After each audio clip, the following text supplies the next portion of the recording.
전일 반등하나 싶었던 우리장은 결국 하락으로 마감했습니다.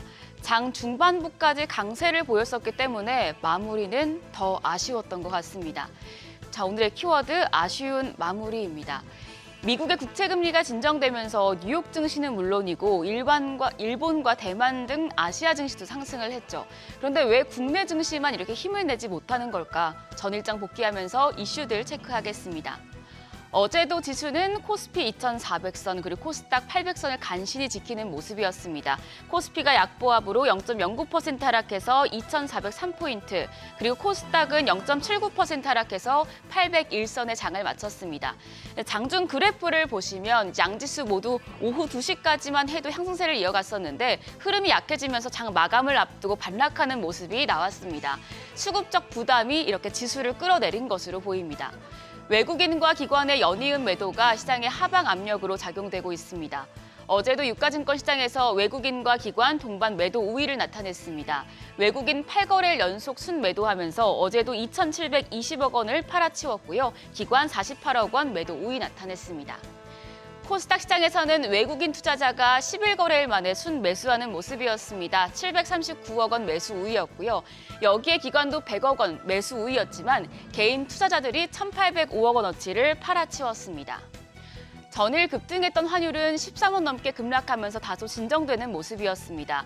서울 외환시장에서 달러 대비 원화 환율은 13원 떨어져 1,350원 50전에 거래를 마쳤습니다. 시가총액 상위 종목 마감 상황입니다. 유가증권 시장 대형주들 흐름 양호했습니다.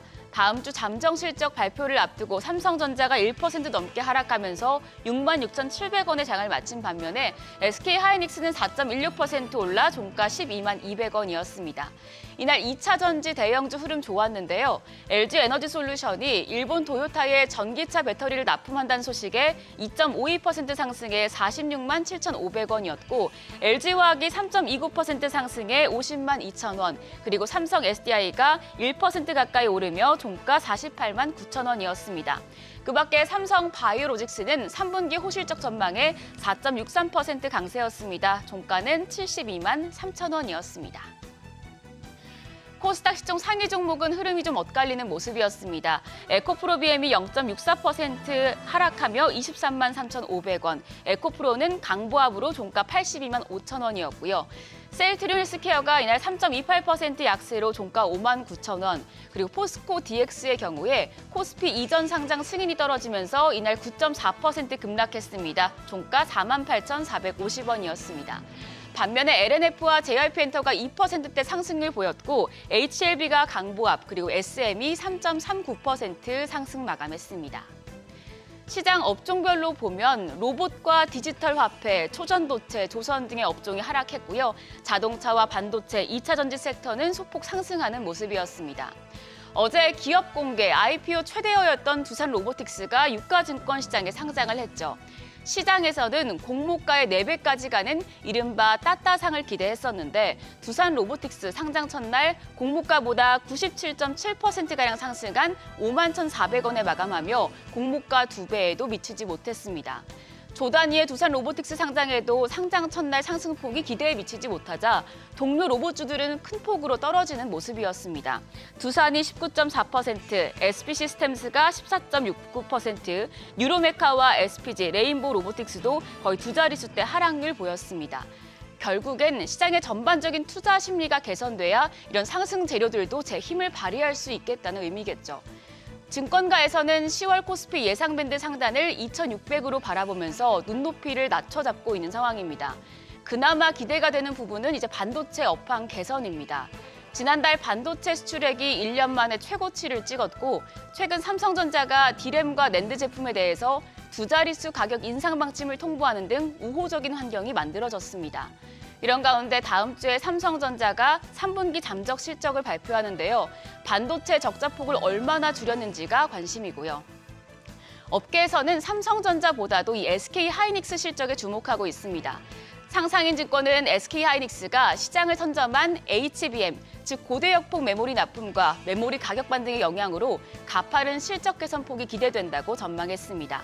그래서 전일장을 보면 삼성전자 같은 경우에는 미국 엔비디아의 HBM 수주에 난항을 겪고 있다는 소식에 1.19% 하락한 반면 SK하이닉스는 HBM 호재로 4.16% 상승하며 종가 12만 200원을 기록했습니다.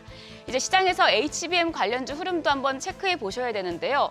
HBM 관련주인 이오테크닉스 전일 1.01% 약세로 13만 6,900원, 한미반도체가 2.03% 하락해 5만 3,100원의 장을 마쳤고 반면 PSK홀딩스가 4.17% 올라 2만 1,250원, STI가 2.65% 상승해 2만 7,150원의 장을 마친 바 있습니다. 이제 실적과 관련해서는 자동차 업종을 주목하라는 이야기가 나옵니다. 현대차와 기아가 올해도 판매를 확대하며 역대급 실적을 예고하고 있는데요. FN가이드에 따르면 현대차 영업이익이 3조 4,882억 원, 그리고 기아는 2조 7,937억 원을 기록해서 양사의 영업이익이 처음으로 연간 20조 원을 넘어설 것으로 예상되고 있습니다. 이건 북미 시장에서 판매 호조와 부품난이 해소된 영향으로 보이는데요. 삼성증권에서는 미국에서 계속되고 있는 전미 자동차 노조 파업으로 현대자동차그룹의 시장 점유율이 높아질 것이라며 배당 매력이 있는 기아를 눈여겨보라고 조언했습니다.